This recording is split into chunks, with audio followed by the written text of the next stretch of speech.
नमस्कार, भारत के पहले digital mobile news channel metro TV में आपका स्वागत है। मैं हूं अनामिका। इस खास न्यूज बुलेटिन में खबरों का सिलसिला शुरू करने से पहले एक नजर डालते हैं आज की हेडलाइंस पर। रियो ओलंपिक का रंगारंग आगाज, ब्राजील के माराकाना स्टेडियम में फूंका गया खेलों के महाकुंभ का बिगुल। निशानेबाज अभिनव बिंद्रा ने की भारतीय दल की अगुवाई। असम के कोकराझार जिले में हुए उग्रवादी हमले में 14 की मौत, कई घायलों की हालत चिंताजनक। एक हमलावर के मारे जाने की पुष्टि, सेना ने संभाला मोर्चा। विजय रूपाणी होंगे गुजरात के नए मुख्यमंत्री, राज्यपाल से मिलकर सरकार बनाने का पेश किया दावा। रविवार को होगा शपथ ग्रहण समारोह। पटेल आंदोलन का नेता हार्दिक पटेल ने जताई नाराजगी। जम्मू कश्मीर में तेजी से सामान्य हो रहे हैं हालात, केंद्र सरकार ने सुप्रीम कोर्ट को सौंपी स्टेटस रिपोर्ट। घाटी के कई इलाकों में प्रदर्शन और हिंसा रुकने का किया दावा, ज्यादातर इलाकों से हटाए गए कर्फ्यू। और दूध में मिलावट करने वालों को मिल सकती है उम्र कैद की सजा, सुप्रीम कोर्ट ने केंद्र सरकार को कानून में बदलाव करने के दिए संकेत। खाद्य सुरक्षा एवं मानक अधिनियम 2006 पर उठे सवाल। रियो ओलंपिक का रंगारंग उद्घाटन समारोह ब्राजील के माराकाना स्टेडियम में हुआ। स्टेडियम में उद्घाटन समारोह को देखने के लिए बड़ी तादाद में लोग इकट्ठा हुए। पूरे ओलंपिक सेरेमनी में ब्राजील की संस्कृति और परंपरा का अनोखा रंग देखने को मिला। रोशनी, संगीत और नृत्य के जरिए ब्राजील की रंगारंग संस्कृति और विविधता का जश्न मनाया गया। भारतीय समय अनुसार सुबह 4 बजे ओलंपिक सेरेमनी की शुरुआत हुई। भारतीय दल 95वें नंबर पर आया। बीजिंग ओलंपिक के गोल्ड मेडलिस्ट अभिनव बिंद्रा भारतीय सदस्यों के ध्वजवाहक थे। रियो ओलंपिक में 28 खेलों में कुल 306 स्पर्धाओं में खिलाड़ी भाग लेंगे और 206 देशों के 11,000 से ज्यादा एथलीट रियो ओलंपिक में अपने हाथ आजमाएंगे। भारतीय ओलंपिक संघ ने रियो ओलंपिक खेलों में गोल्ड मेडल जीतने वाले भारतीय खिलाड़ियों को 50 लाख रुपए का नकद पुरस्कार देने की घोषणा की है। टीमों के मैनेजर और कोचों के साथ बैठक के बाद आईओए के शीर्ष अधिकारियों ने घोषणा की कि राज्य ओलंपिक संस्था पहली बार गोल्ड मेडल विजेता को 50 लाख रुपए, सिल्वर मेडल विजेता को 30 लाख रुपए और ब्रॉन्ज मेडल विजेता को 20 लाख रुपए देगी। इसके अलावा कोचों को खिलाड़ियों को मिलने वाली राशि का 50% दिया जाएगा। खिलाड़ी के गोल्ड मेडल जीतने पर कोच को 25 लाख रुपए मिलेंगे। असम के कोकराझार जिले में कल काले कपड़े पहने हमलावरों ने जमकर फायरिंग और गोलाबारी की। इस घटना में अब तक 14 लोगों की मौत हो गई है, जबकि कई लोग घायल हो गए। स्थिति को नियंत्रित करने के लिए सेना ने मोर्चा संभाला है। वहीं प्रधानमंत्री नरेंद्र मोदी ने ट्वीट कर हमले की निंदा की है। हमलावरों ने फायरिंग के लिए AK-47 का इस्तेमाल किया था। शुरुआती रिपोर्टों के मुताबिक मरने वालों की संख्या बढ़ सकती है। सुरक्षा बलों ने एक हमलावर को मार गिराया है। जानकारी के मुताबिक कोकराझार के बालाघाट तिनलों में उग्रवादी ने अंधाधुंध गोलाबारी की। इस घटना में NDFB उग्रवादियों के हाथ होने की संभावना है। नागरिकों पर हुए इस हमले को लेकर असम के मुख्यमंत्री सर्बानंद सोनोवाल ने प्रधानमंत्री मोदी से फोन पर बात की है और मामले की पूरी जानकारी मुहैया करवाई है। जम्मू कश्मीर में भारी बारिश के बाद वैष्णो देवी के पास अर्धकुमारी में चट्टान खिसकने से 3 तीर्थयात्रियों की मौत हो गई है। इस हादसे में 6 श्रद्धालुएं जख्मी भी हुए हैं, जिसमें से 3 की हालत गंभीर बताई जा रही है। दरअसल घाटी में पिछले कुछ दिनों से लगातार बारिश हो रही है। लैंडस्लाइड अर्धकुमारी की गुफा के पास हुआ है। जानकारी के मुताबिक तीनों तीर्थयात्रियों की मौके पर ही मौत हो गई। जिस जगह ये लैंडस्लाइड हुआ है वहां से वैष्णो देवी मंदिर करीब 6 किलोमीटर दूर है। इस हादसे में जख्मी हुए श्रद्धालुओं को नारायण अस्पताल में भर्ती कराया है। ज्यादातर श्रद्धालुओं को सिर में गहरी चोटें आई हैं। केंद्र सरकार ने सुप्रीम कोर्ट को बताया है कि कश्मीर घाटी में कानून व्यवस्था की स्थिति में सुधार हुआ है। केंद्र ने कहा कि हिजबुल मुजाहिदीन कमांडर बुरहान वानी के मारे जाने के बाद 9 जुलाई को हुए 201 हिंसक प्रदर्शनों के मुकाबले 3 अगस्त को 11 प्रदर्शन हुए। केंद्र सरकार ने अपनी स्टेटस रिपोर्ट में कहा कि 30 जुलाई को घाटी के ज्यादातर हिस्सों से कर्फ्यू हटा लिया गया था। सॉलिसिटर जनरल रंजीत कुमार ने बताया कि घाटी में 3 जिलों के कुछ ही हिस्सों में कर्फ्यू जारी है। उन्होंने कहा, हालांकि सुरक्षा बलों और जम्मू कश्मीर पुलिस की लगातार कोशिशों की वजह से स्थिति में सुधार हुआ है।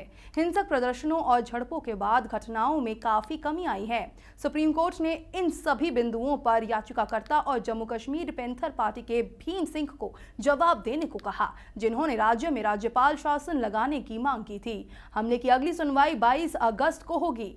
केंद्रीय गृह मंत्री राजनाथ सिंह ने इस्लामाबाद में सार्क सम्मेलन के दौरान पाकिस्तान के रवैये को लेकर कल राज्यसभा में बयान दिया। बैठक के बाद भोज में शामिल न होने को लेकर गृह मंत्री ने कहा कि उन्होंने इस्लामाबाद में भारत की मर्यादा को ध्यान में रखते हुए वही किया जो उन्हें करना चाहिए था। राजनाथ ने बताया कि पाकिस्तान के गृह मंत्री चौधरी निसार अली खान ने सबको दोपहर के भोज पर आमंत्रित किया था, लेकिन बैठक के तत्काल बाद वे अपनी गाड़ी में बैठकर चले गए थे। गृह मंत्री ने कहा कि इसके बाद उन्होंने भी भारत की मर्यादा को ध्यान में रखते हुए वही किया जो उन्हें करना चाहिए था। राजनाथ दोपहर के भोज में शामिल हुए बिना स्वदेश लौट आए। गृह मंत्री ने कहा कि वहां मेरे साथ मर्यादित व्यवहार हुआ या नहीं, इस बारे में कहने में मुझे संकोच होता है। उन्हें जो करना था वह किया, मुझे कोई शिकायत नहीं है। विजय रूपानी गुजरात के नए मुख्यमंत्री होंगे। उन्होंने राज्यपाल से मिलकर सरकार बनाने का दावा पेश कर दिया है। इससे पहले आनंदीबेन पटेल के इस्तीफे के बाद से गुजरात के नए मुख्यमंत्री को लेकर बीजेपी की माथापच्ची कल सुलझ गई है। कल शाम गांधीनगर बीजेपी दफ्तर में पार्टी के विधायक दल की बैठक के बाद रूपानी के नाम की घोषणा की गई। इसके साथ ही अब तक सीएम की रेस में सबसे आगे माने जाने वाले नितिन पटेल को डिप्टी सीएम बनाया जाएगा। रूपानी रविवार को शपथ ग्रहण करेंगे। बीजेपी विधायक दल की बैठक में राष्ट्रीय अध्यक्ष अमित शाह, सड़क परिवहन मंत्री नितिन गडकरी और आनंदीबेन पटेल ने भी शिरकत की। बताया जाता है कि सीएम के नाम को लेकर विधायक दल की बैठक में आनंदीबेन और अमित शाह के बीच तकरार हुई। अमित शाह विजय रूपानी को, जबकि आनंदीबेन नितिन पटेल को मुख्यमंत्री बनाने के पक्ष में थे। बाद में प्रधानमंत्री मोदी के हस्तक्षेप से रूपानी के नाम पर सहमति बनी। गुजरात के नए मुख्यमंत्री के रूप में विजय रूपानी का नाम आने के बाद पटेल आरक्षण आंदोलन के अगुवा हार्दिक पटेल ने अपनी प्रतिक्रिया में कहा कि रूपानी बीजेपी प्रमुख अमित शाह के खास है और अब उनके इशारे पर ही गुजरात में काम होगा। हार्दिक ने दावा किया कि रूपानी सिर्फ नाम के लिए ही मुख्यमंत्री होंगे और पूरा काम अमित शाह करेंगे। दिन भर नितिन पटेल के नाम की चर्चा के बाद रूपानी का नाम तय किए जाने पर हार्दिक ने आरोप लगाया कि बीजेपी ने पटेल समुदाय को गुमराह किया है और कहा कि यदि नितिन पटेल को पटेल समाज में अपनी थोड़ी भी इमेज बचानी है तो वह तुरंत उप मुख्यमंत्री पद से अपना इस्तीफा दे दे। हार्दिक पटेल ने आरोप लगाया कि पटेल समुदाय का गुजरात में एक बार फिर अपमान हुआ है। वहीं रूपानी का नाम तय कर अमित शाह ने गुजरात में नई राजनीति की शुरुआत करने की कोशिश की है। पूर्व पीएम मनमोहन सिंह लंबे अरसे बाद कल संसद में बोले। मनमोहन सिंह ने आंध्र प्रदेश रीऑर्गेनाइजेशन बिल पर मोदी सरकार पर आरोपों की झड़ी लगा दी। उन्होंने राज्यसभा में कहा कि केंद्र आंध्र प्रदेश के स्पेशल पैकेज जारी करे। इस मुद्दे पर चर्चा के दौरान बीजेपी और कांग्रेस में तीखी बहस भी हुई। मनमोहन सिंह ने इस मुद्दे पर अपनी बात रखते हुए कहा कि मोदी सरकार की ओर से 2 साल पहले किए गए वादे पूरे किए जाए। कांग्रेस सदस्य के वीपी रामचंद्र राव के आंध्र प्रदेश पुनर्गठन विधेयक को उच्च सदन ने लोकसभा अध्यक्ष के पास उसके भविष्य पर फैसला करने के लिए भेज दिया। टीडीपी सदस्य कई दिनों से संसद और उसके बाहर इस मांग को उठा रहे हैं। आंध्र प्रदेश के मुख्यमंत्री चंद्रबाबू नायडू ने शुक्रवार को पीएम मोदी से मुलाकात की और विशेष राज्य का दर्जा देने का मुद्दा उठाया। आम आदमी पार्टी ने पंजाब विधानसभा चुनावों के लिए 19 उम्मीदवारों की पहली लिस्ट क्या जारी की। पार्टी में बवाल ही मच गया। पंजाब में पार्टी के वर्कर और पंजाब से जुड़े सीनियर नेता आरोप लगा रहे हैं कि पार्टी आलाकमान ने दिल्ली में बैठकर इस लिस्ट को फाइनल कर दिया और पार्टी के पंजाब के जमीनी कार्यकर्ताओं की भावनाओं को अनदेखा कर दिया गया। पार्टी के पंजाब संयोजक सच्चा सिंह, जो गुरुवार को उम्मीदवारों की पहली लिस्ट जारी करते समय नदारद थे, उन्होंने अपनी नाराजगी कल मीडिया के सामने खुलकर जाहिर की।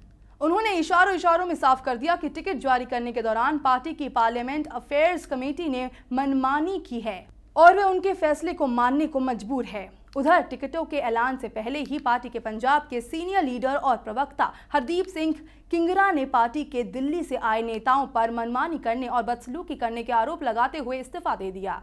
महाराष्ट्र विधानमंडल के मानसून सत्र के आखिरी दिन तमाम दलों ने एक राय से विधायकों की सैलरी में 166% तक की बढ़ोतरी को मंजूरी दे दी। अब महाराष्ट्र में विधायकों को 1,70,000 रुपए प्रतिमाह वेतन मिलेगा। महाराष्ट्र में लोक प्रतिनिधि और सरकारी बाबुओं की तनख्वाह में समानता लाने के लिए बीजेपी सरकार ने वेतन बढ़ोतरी का प्रस्ताव रखा था। इसके तहत अब विधिमंडल सदस्यों में पद के अनुसार वेतन का फर्क होगा। मुख्यमंत्री और कैबिनेट मंत्रियों को प्रति माह 2 लाख रुपए मिलेंगे, जबकि राज्य मंत्रियों को 1,80,000 और साधारण विधायक को 1,70,000 रुपए प्रति माह वेतन मिलेगा। इससे पहले सभी को हर महीने न्यूनतम 75,000 रुपए मिलते थे। इस बीच पूर्व विधायकों के पेंशन में बढ़ोतरी करना भी महाराष्ट्र सरकार भूली नहीं है। इस पेंशन को 40,000 रुपए से 50,000 रुपए प्रति माह किया गया है। साथ ही हर टर्म के लिए अतिरिक्त 10,000 रुपए प्रति माह मिलेंगे। सऊदी अरब में फंसे भारतीयों के बीच सऊदी के डायरेक्टर जनरल और भारत के विदेश राज्य मंत्री वीके सिंह कल जब जेदा में फंसे वर्कर से मिलने सोजेक्स कैंप जेदा पहुंचे तो उनमें खुशी की लहर दौड़ गई। वहां मौजूद लोगों ने वीके सिंह जिंदाबाद, नरेंद्र मोदी जिंदाबाद, सुषमा स्वराज जिंदाबाद के नारे लगाने शुरू कर दिए। वहीं कुछ फंसे भारतीय वर्कर ने भारत लौटने से इनकार कर दिया। 8 महीने से सैलरी नहीं मिलने के कारण जेदा में फंसे कामगार भारी कर्ज में डूबे हुए हैं। जेदा में फंसे राजस्थान के कुमान सिंह ने कहा कि सरकार ने हमारी मदद की और वीके सिंह साहब यहां आए, इसलिए उनको हम शुक्रिया कहते हैं। लेकिन 8 महीने से हमें सैलरी नहीं मिली और हम और हमारे घर वालों के ऊपर लाखों रुपए की उधारी है, इसलिए ऐसी हालत में घर लौटना संभव नहीं है। सुप्रीम कोर्ट ने केंद्र सरकार से कहा कि दूध में मिलावट करने वालों को उम्र कैद जैसी कड़ी सजा देने का कानून बनाने पर विचार करे, क्योंकि दूध का सेवन बच्चों समेत लोगों का एक बड़ा समूह करता है।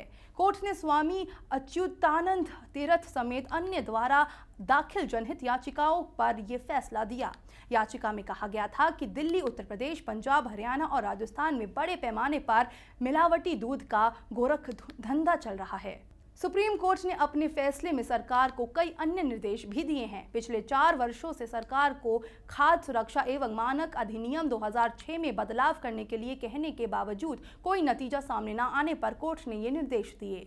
स्पेनिश ट्रेन टेल्गो अपने दूसरे परीक्षण के दौरान शुक्रवार को दिल्ली से मुंबई के लिए रवाना हुई। ये ट्रेन नई दिल्ली रेलवे स्टेशन के प्लेटफॉर्म नंबर 1 से दोपहर 2:46 बजे मुंबई के लिए रवाना हुई। आधुनिक सुविधाओं वाली टेल्गो का 1 अगस्त को भी परीक्षण हुआ था। परीक्षण के दौरान रोतलाम के आगे पटरियों के नीचे से मिट्टी बह जाने के कारण ये ट्रेन 1 घंटा 40 मिनट की देरी से मुंबई पहुंची थी। रेलवे दूसरे परीक्षण को सफल बनाने की कोशिश में जुटा है ताकि ट्रेन समय से मुंबई पहुंच सके। रेलवे बोर्ड ने दिल्ली से मुंबई के बीच पड़ने वाले स्टेशनों को जरूरी सुविधाओं की सूचना भेज दी है। इसमें ट्रेन के पहुंचने का टाइम टेबल भी मौजूद है, जिससे परीक्षण के दौरान किसी भी तरह की परेशानी से बचा जा सके। पिछले परीक्षण में ट्रेन को कई जगह पटरी खाली होने का इंतजार करना पड़ा था, जिसे बचने की भी भरसक कोशिश की जा रही है। वर्तमान में कॉमेडी शो मजाक मजाक में निर्णायक की भूमिका निभा रहे पाकिस्तान के पूर्व तेज गेंदबाज शोएब अख्तर ने बताया कि वे जब भी भारत आते हैं तो बॉलीवुड सुपरस्टार सलमान खान के परिवार से मुलाकात करने के लिए उनके घर जरूर जाते हैं। ये बात खुद शोएब ने कही। शोएब ने कहा कि जब भी मैं भारत में होता हूं तो अक्सर सलमान खान के घर जाता हूं। मैं सलमान से नहीं बल्कि उनके माता पिता से मिलने जाता हूं। वे अद्भुत व्यक्ति है और मैं हमेशा से सलमान और उनके भाई का प्रशंसक हूं कि वे अपने माता पिता का कितना सम्मान करते हैं। शोएब ने कहा, उनसे मिलने कोई भी जाता है वे उनका खुशी से स्वागत करते हैं। वे काफ़ी मददगार और महान लोग हैं। इस न्यूज़ बुलेटिन में फिलहाल इतना ही। ताज़ा तरीन खबरों को जानने के लिए जुड़े रहिए मेट्रो टीवी से। नमस्कार।